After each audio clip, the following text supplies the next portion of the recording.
The Adventures of Tom Sawyer by Mark Twain. Chapter 21. Eloquence and the Master's Gilded Dome. Vacation was approaching. The schoolmaster, always severe, grew severer and more exacting than ever, for he wanted the school to make a good showing on examination day.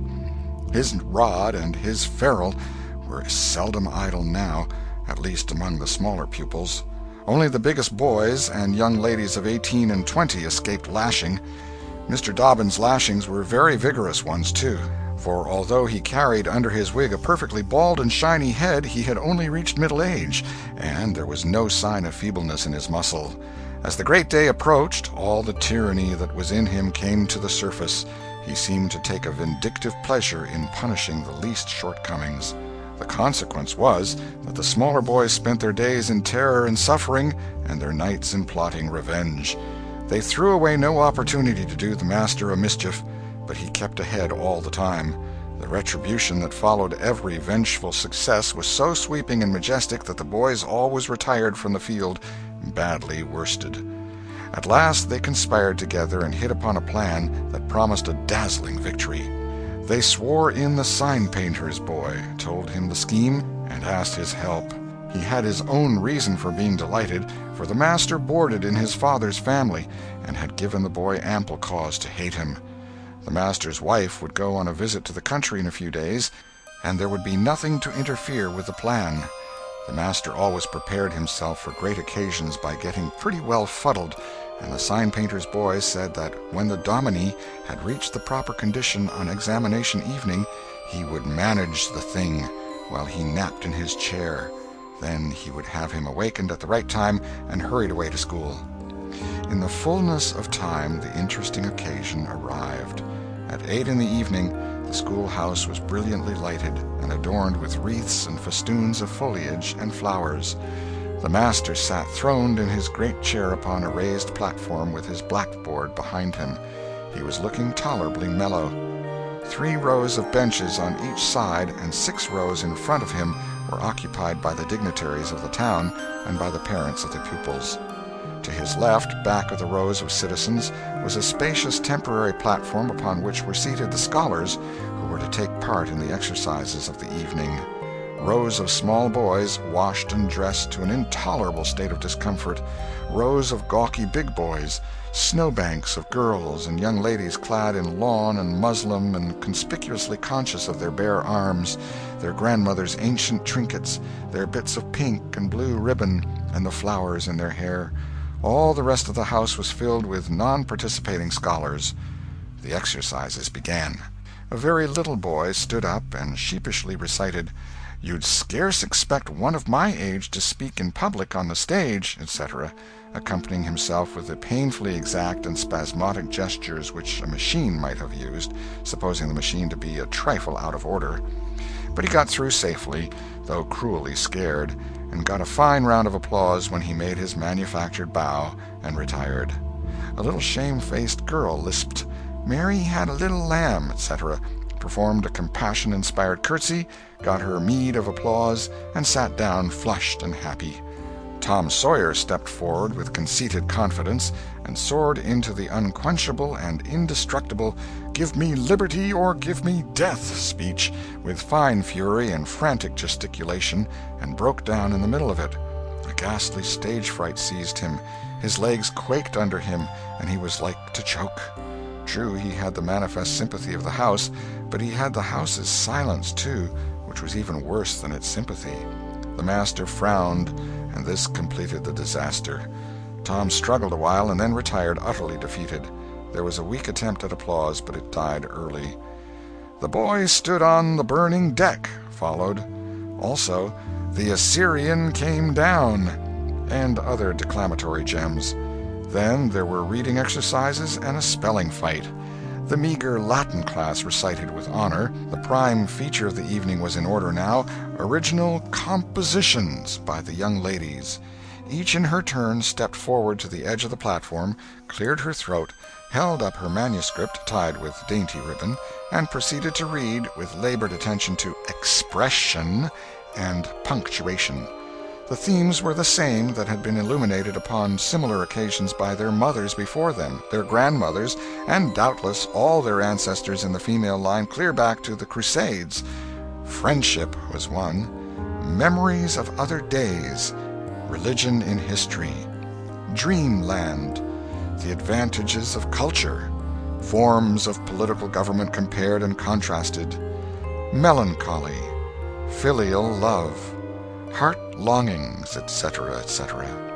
A prevalent feature in these compositions was a nursed and petted melancholy. Another was a wasteful and opulent gush of fine language. Another was a tendency to lug in by the ears particularly prized words and phrases until they were worn entirely out, and a peculiarity that conspicuously marked and marred them was the inveterate and intolerable sermon that wagged its crippled tail at the end of each and every one of them. No matter what the subject might be, a brain-racking effort was made to squirm it into some aspect or other that the moral and religious mind could contemplate with edification. The glaring insincerity of these sermons was not sufficient to compass the banishment of the fashion from the schools, and it is not sufficient today. It never will be sufficient while the world stands, perhaps. There is no school in all our land where the young ladies do not feel obliged to close their compositions with a sermon, and you will find that the sermon of the most frivolous and the least religious girl in the school is always the longest and the most relentlessly pious. But enough of this. Homely truth is unpalatable. Let us return to the examination. The first composition that was read was one entitled, "Is This, Then, Life?" Perhaps the reader can endure and extract from it. In the common walks of life, with what delightful emotions does the youthful mind look forward to some anticipated scene of festivity. Imagination is busy sketching rose-tinted pictures of joy. In fancy, the voluptuous votary of fashion sees herself amid the festive throng, the observed of all observers. Her graceful form, arrayed in snowy robes, is whirling through the mazes of the joyous dance. Her eye is brightest, her step is lightest in the gay assembly. In such delicious fancies time quickly glides by, and the welcome hour arrives for her entrance into the Elysian world of which she has had such bright dreams. How fairy-like does everything appear to her enchanted vision! Each new scene is more charming than the last, but after a while she finds that beneath this goodly exterior all is vanity. The flattery which once charmed her soul now grates harshly upon her ear. The ballroom has lost its charms, and with wasted health and embittered heart she turns away with the conviction that earthly pleasures cannot satisfy the longings of the soul. And so forth and so on. There was a buzz of gratification from time to time during the reading, accompanied by whispered ejaculations of "How sweet! How eloquent! So true!" etc., and after the thing had closed with a peculiarly afflicting sermon, the applause was enthusiastic. Then arose a slight melancholy girl, whose face had the interesting paleness that comes of pills and indigestion, and read a poem. 2 stanzas of it will do. A Missouri Maiden's Farewell to Alabama. Alabama, goodbye, I love thee well, but yet for a while do I leave thee now. Sad, yes, sad thoughts of thee my heart does swell, and burning recollections throng my brow. For I have wandered through thy flowery woods, have roamed and read near Tallapoosa's stream, have listened to Tallahasssee's warring floods, and wooed on Coosa's side Aurora's beam. Yet shame I not to bear an o'erfull heart, nor blush to turn behind my tearful eyes. 'Tis from no stranger land I now must part, 'tis to no strangers left I yield these sighs. Welcome and home were mine within this state, whose vales I leave, whose spires fade fast from me, and cold must be mine eyes, and heart, and tete, when, dear Alabama, they turn cold on thee. There were very few there who knew what tete meant, but the poem was very satisfactory nevertheless. Next appeared a dark-complexioned, black-eyed, black-haired young lady, who paused an impressive moment, assumed a tragic expression, and began to read in a measured, solemn tone. A vision. Dark and tempestuous was night.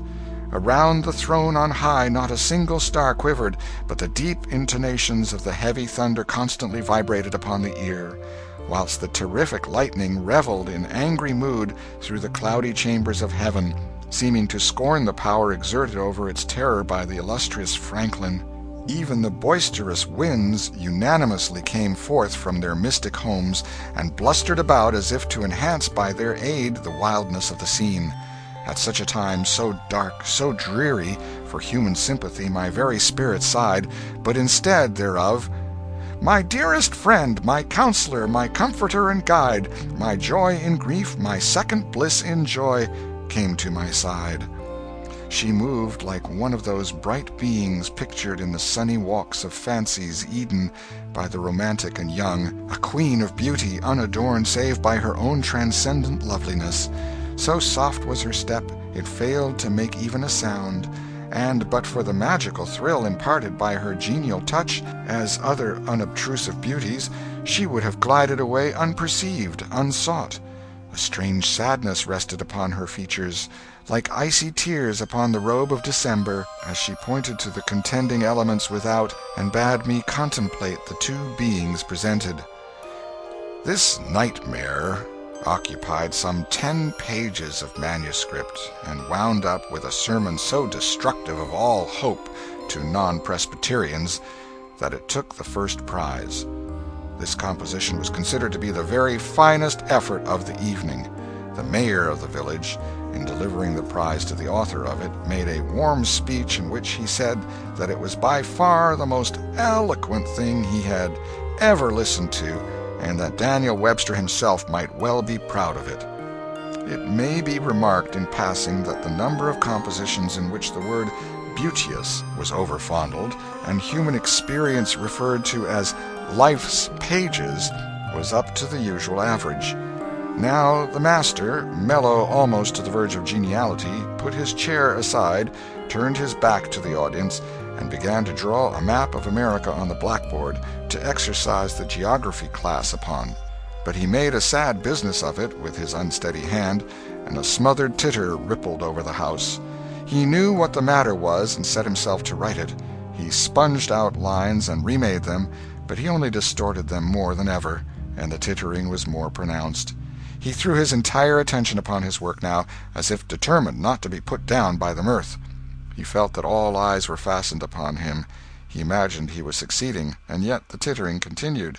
It even manifestly increased, and well it might. There was a garret above, pierced with a scuttle over his head, and down through this scuttle came a cat suspended around the haunches by a string. She had a rag tied about her head and jaws to keep her from mewing. As she slowly descended, she curved upward and clawed at the string. She swung downward and clawed at the intangible air. The tittering rose higher and higher. The cat was within 6 inches of the absorbed teacher's head. Down, down, a little lower, and she grabbed his wig with her desperate claws, clung to it, and was snatched up into the garret in an instant with her trophy still in her possession. And how the light did blaze abroad from the master's bald pate, for the sign-painter's boy had gilded it. That broke up the meeting. The boys were avenged. Vacation had come. Note: the pretended compositions quoted in this chapter are taken without alteration from a volume entitled Prose and Poetry by a Western Lady, but they are exactly and precisely after the schoolgirl pattern, and hence are much happier than any mere imitations could be. End of Chapter 21. Chapter 22. Huck Finn Quotes Scriptures. Tom joined the new order of cadets of temperance, being attracted by the showy character of their regalia. He promised to abstain from smoking, chewing, and profanity as long as he remained a member. Now he found out a new thing, namely, that to promise not to do a thing is the surest way in the world to make a body want to go and do that very thing. Tom soon found himself tormented with a desire to drink and swear. The desire grew to be so intense that nothing but the hope of a chance to display himself in his red sash kept him from withdrawing from the order. 4th of July was coming, but he soon gave that up, gave it up before he had worn his shackles over 48 hours and fixed his hopes upon old Judge Fraser, Justice of the Peace, who was apparently on his deathbed and would have a big public funeral since he was so high an official. During 3 days Tom was deeply concerned about the judge's condition and hungry for news of it. Sometimes his hopes ran high, so high that he would venture to get out his regalia and practice before the looking-glass. But the judge had a most discouraging way of fluctuating. At last he was pronounced upon the mend, and then convalescent. Tom was disgusted, and felt a sense of injury, too. He handed in his resignation at once, and that night the judge suffered a relapse and died. Tom resolved that he would never trust a man like that again. The funeral was a fine thing. The cadets paraded in a style calculated to kill the late member with envy. Tom was a free boy again, however. There was something in that. He could drink and swear now, but found to his surprise that he did not want to. The simple fact that he could took the desire away and the charm of it. Tom presently wondered to find that his coveted vacation was beginning to hang a little heavily on his hands. He attempted a diary, but nothing happened during 3 days, and so he abandoned it. The first of all the Negro minstrel shows came to town and made a sensation. Tom and Joe Harper got up a band of performers and were happy for 2 days. Even the glorious Fourth was in some sense a failure, for it rained hard, there was no procession in consequence, and the greatest man in the world, as Tom supposed, Mr. Benton, an actual United States Senator, proved an overwhelming disappointment, for he was not 25 feet high, nor even anywhere in the neighborhood of it. A circus came. The boys played circus for 3 days afterward in tents made of rag carpeting. Admission, 3 pins for boys, 2 for girls, and then circusing was abandoned. A phrenologist and a mesmerizer came, and went again, and left the village duller and drearier than ever. There were some boys' and girls' parties, but they were so few and so delightful that they only made the aching voids between ache the harder.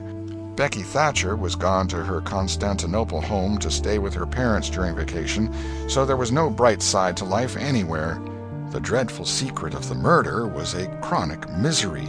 It was a very cancer for permanency and pain. Then came the measles. During 2 long weeks Tom lay a prisoner, dead to the world and its happenings. He was very ill. He was interested in nothing. When he got upon his feet at last and moved feebly downtown, a melancholy change had come over everything and every creature. There had been a revival, and everybody had got religion, not only the adults but even the boys and girls. Tom went about hoping against hope for the sight of one blessed sinful face, but disappointment crossed him everywhere. He found Joe Harper studying a Testament and turned sadly away from the depressing spectacle. He sought Ben Rogers and found him visiting the poor with a basket of tracts. He hunted up Jim Hollis, who called his attention to the precious blessing of his late measles as a warning. Every boy he encountered added another ton to his depression, and when, in desperation, he flew for refuge at last to the bosom of Huckleberry Finn and was received with a scriptural quotation, his heart broke, and he crept home and to bed, realizing that he alone of all the town was lost forever and forever. And that night there came on a terrific storm with driving rain, awful claps of thunder, and blinding sheets of lightning. He covered his head with his bedclothes and waited in a horror of suspense for his doom, for he had not the shadow of a doubt that all this hubbub was about him. He believed he had taxed the forbearance of the powers above to the extremity of endurance, and that this was the result. It might have seemed to him a waste of pomp and ammunition to kill a bug with a battery of artillery, but there seemed nothing incongruous about the getting up such an expensive thunderstorm as this to knock the turf from under an insect like himself. By and by the tempest spent itself and died without accomplishing its object. The boy's first impulse was to be grateful and reform. His second was to wait, for there might not be any more storms. The next day the doctors were back. Tom had relapsed. The 3 weeks he spent on his back this time seemed an entire age. When he got abroad at last, he was hardly grateful that he had been spared, remembering how lonely was his estate, how companionless and forlorn he was. He drifted listlessly down the street and found Jim Hollis acting as judge in a juvenile court that was trying a cat for murder. in the presence of her victim, a bird. He found Joe Harper and Huck Finn up an alley eating a stolen melon. Poor lads, they, like Tom, had suffered a relapse. End of Chapter 22. Chapter 23. The Salvation of Muff Potter. At last the sleepy atmosphere was stirred, and vigorously. The murder trial came on in the court. It became the absorbing topic of village talk immediately. Tom could not get away from it. Every reference to the murder sent a shudder to his heart, for his troubled conscience and fears almost persuaded him that these remarks were put forth in his hearing as feelers. He did not see how he could be suspected of knowing anything about the murder, but still he could not be comfortable in the midst of this gossip.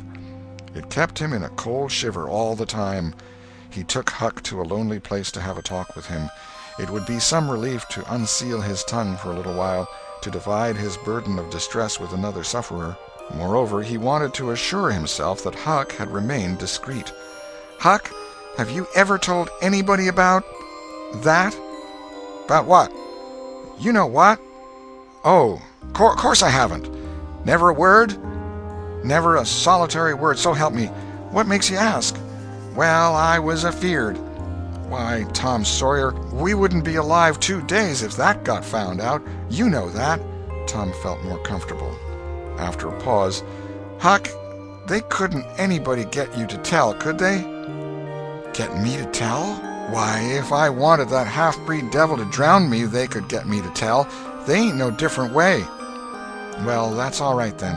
I reckon we're safe as long as we keep mum. But let's swear again anyway. It's more surer."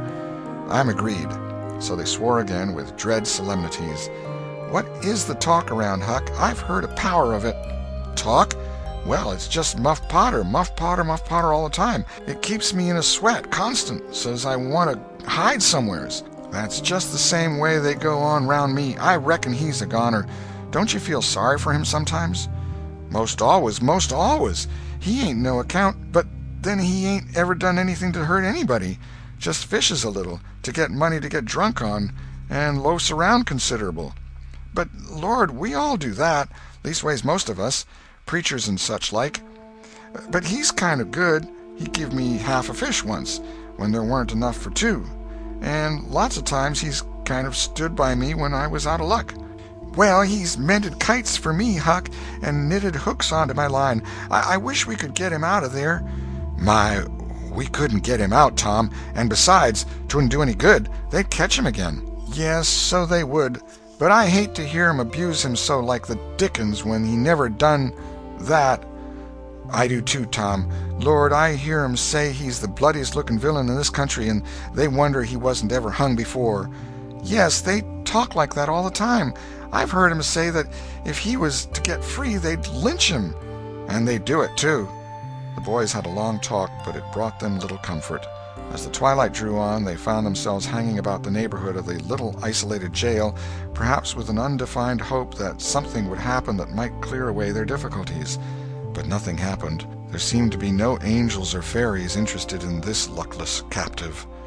The boys did as they had often done before, went to the cell grating and gave Potter some tobacco and matches. He was on the ground floor, and there were no guards. His gratitude for their gifts had always smote their conscience before. It cut deeper than ever this time. They felt cowardly and treacherous to the last degree when Potter said, "You've been mighty good to me, boys, better'n anybody else in this town, and I don't forget it, I don't. Often I says to myself, says I used to mend all the boys' kites and things and show 'em where the good fishing places was, and befriend 'em what I could, and now they've all forgot old Muff when he's in trouble, but Tom don't and Huck don't. They don't forget him, says I, and I don't forget them. Well, boys, I done an awful thing.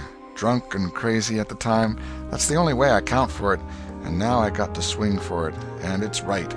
Right, and best, too, I reckon. I hope so, anyway. Well, we won't talk about that. I don't want to make you feel bad. You've befriended me. But what I want to say is, don't you ever get drunk. Then you won't ever get here. Stand a little further west, so that's it. It's a prime comfort to see faces that's friendly when a body's in such a muck of trouble, and there don't none come here but yourn. Good friendly faces. Good friendly faces. Get up on one another's backs and let me touch 'em. That's it. Shake hands. Yourn'll come through the bars, but mine's too big. Little hands and weak, and they've helped Muff Potter a power, and they'd help him more if they could." Tom went home miserable, and his dreams that night were full of horrors. The next day and the day after he hung about the courtroom, drawn by an impossible, irresistible impulse to go in, but forcing himself to stay out. Huck was having the same experience. They studiously avoided each other. Each wandered away from time to time, but the same dismal fascination always brought them back presently.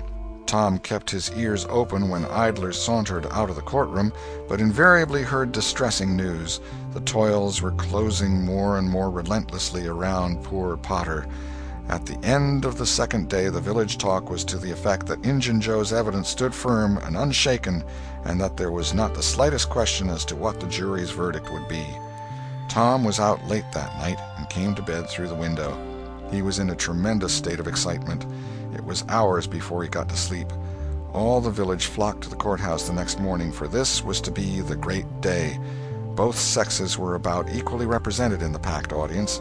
After a long wait, the jury filed in and took their places.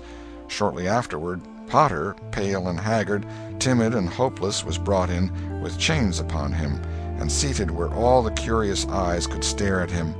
No less conspicuous was Injun Joe, stolid as ever. There was another pause, and then the judge arrived and the sheriff proclaimed the opening of the court. The usual whisperings among the lawyers and gathering together of papers followed. These details and accompanying delays worked up an atmosphere of preparation that was as impressive as it was fascinating. Now a witness was called who testified that he found Muff Potter washing in the brook at an early hour the morning that the murder was discovered, and that he immediately sneaked away. After some further questioning, counsel for the prosecution said, "Take the witness." The prisoner raised his eyes for a moment, but dropped them again when his own counsel said, "I have no questions to ask him." The next witness proved the finding of the knife near the corpse.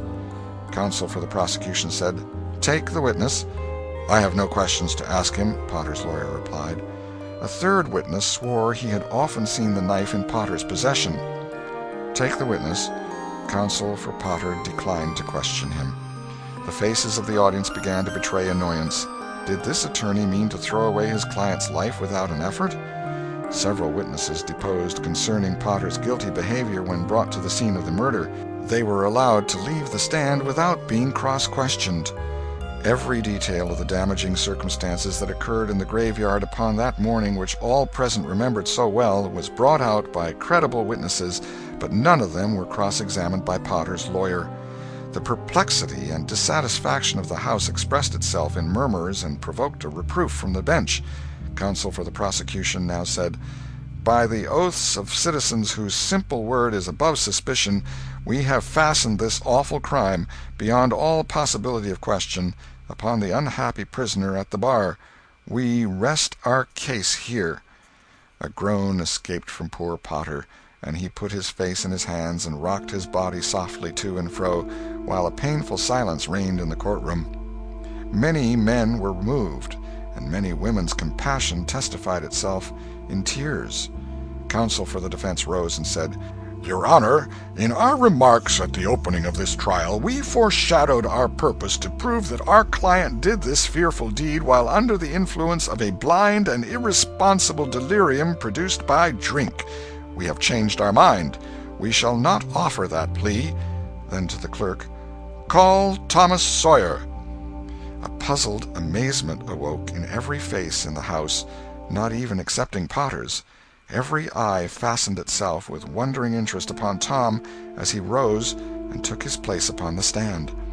The boy looked wild enough, for he was badly scared. The oath was administered. "Thomas Sawyer, where were you on the 17th of June about the hour of midnight?" Tom glanced at Injun Joe's iron face, and his tongue failed him. The audience listened breathless, but the words refused to come.